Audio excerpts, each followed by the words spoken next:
This whole idea of offering medically assisted death is looking at us in our lives at extrinsic value instead of intrinsic value. Because intrinsic value, we're all worthwhile, and our suffering is also worthwhile.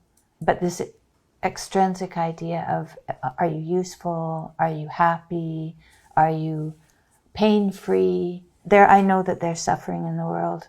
Is it up to people to make those decisions for us? Like individually, within a family, we're going to have these, what Trudeau calls difficult conversations, but not with our government. So she said a few good things there, and she's referencing the bill or the law that passed in Canada that is basically euthanasia or voluntary offing yourself, making it legal for people to have medically assisted euthanasia. Am I saying it right? Euthanasia? Euthanizing? Let me know if I'm saying that right. I am really pro allowing adults to do what they want to do, but I do think a system like this put into place is reaped with just open door corruption and just maybe the lack of sort of pushing this idea of demoralization, the lack of empathy for just human life and humanity, period. But I do want to pick up one thing she said is a life without suffering. I think that because I think we are, especially in the West, in America, Canada, Europe, have sort of been birthed into cultures that is all about junk values and sort of pleasure and happiness and peace and joy and all those things. And those things are great. But this idea that your life is supposed to be a constant array of that. Even the reason why people will say that I want to get an abortion, a lot of times is, well, I don't want the child to suffer. I don't want the child to go through poverty. I don't want the child to not have a father. I don't want the child, suffering, the elimination of suffering, which I think is not a good thing. I don't think that should be your mindset when it goes through the type of life you should be trying to live or pursue or whatever. It's never going to be a just constant state of pleasure. And if that's what you think is going to be, then you're always going to be miserable. And like recently, maybe just a year or so ago, or maybe less than that, maybe like 8 months ago, I realized that I am going to start being grateful for my suffering and grateful for my pain and thankful for what it taught me and thankful and grateful for the type of person it made me out to be. And I'm not someone who thinks you have to go through immense suffering to be a good person, but I've met people who kind of skated through life or kind of didn't have to really, I don't know, face a lot of hardship.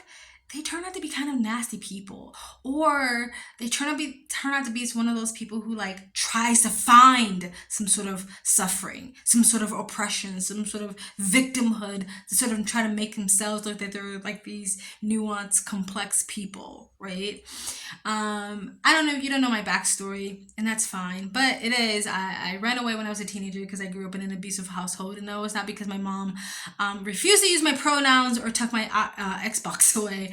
The most horrendous physical, emotional, psychological, sexual abuse. I was sexual assaulted after that and suffered from years of bedridden depression. I thought about my depression 8 months ago. I thought back on that, and I haven't suffered from depression for years now. But I thought back on it, and I realized if it wasn't for that time of my life, I wouldn't have gone down this journey of natural healing and trying to figure out how to heal my depression and what am I doing in my life that is contributing to my depression. I changed my diet, I changed my lifestyle, I changed the way I lived. I would have never gone down that path if I didn't suffer from that depression. I would have stayed an ignorant American, like a lot of Americans are, and kept eating junk food and stuffing my body with chemicals and then wondering why I have chronic fatigue and I'm constantly depressed. If I didn't go through the abuse, and the abuse I suffered from, I would never wish it on my worst enemy. But if I didn't go through that, I didn't have to. And I wouldn't even wish it on my child self. But if I didn't go through that, I don't think I would be as strong and perseverance and as tenacious as I am today, being a single woman traveling the world by themselves. I mean, I have a community. I'm not like lonely or alone. I have a community. There's a huge expat travel community. So I have an amazing community around me, but I would have never took that leap.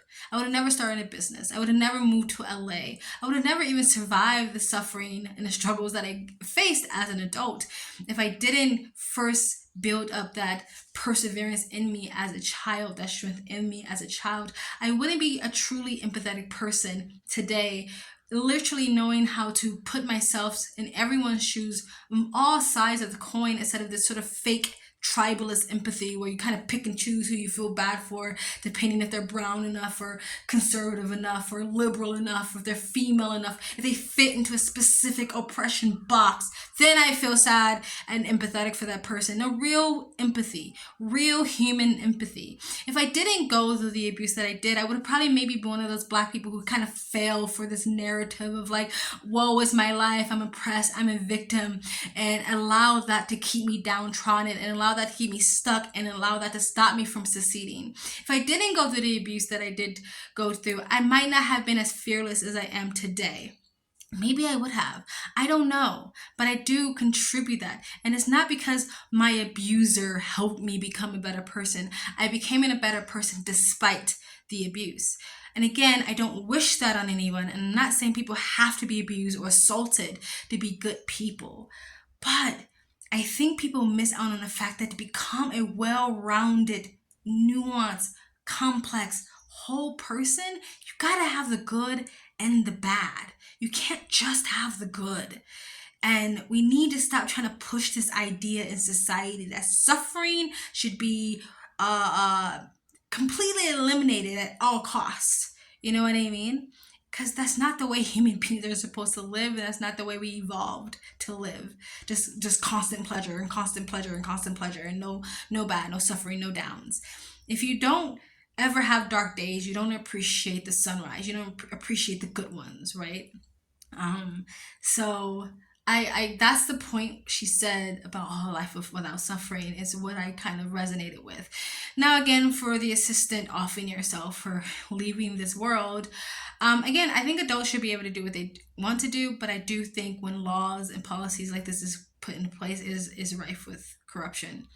I think this is going to affect a lot of low income people the most, and also pushing this. I get the narrative. If you feel a little bit sad, if you feel a little depressed, if you don't have enough money, if you're not getting enough girls, if you're not getting the life you want, then you should just off yourself. Life isn't worth living anymore. That narrative, that's really dangerous, and it's a slippery slope. I don't know how to fix it because again, I think adults should be able to do what they want, but I don't know how to fix it. I think we should push the idea of it's always going to be tomorrow and you should hold on to the next day. However, when it comes to chronic illness that will lead to death anyway, and you're just constant pain until death. Yeah, I mean, I'm not gonna tell somebody they have to just go through that immense physical and psychological, mental, emotional suffering for months to years to we already know what the end of the story is. They're going to cease to live. But yeah, that's my thoughts on that video. If you don't know who she is, I forgot her first name, but she's Dr. Jordan Peterson's wife, and she is doing a little podcast with Mikhaila Peterson, and I just came across it on Instagram and thought I would give my 2 cents.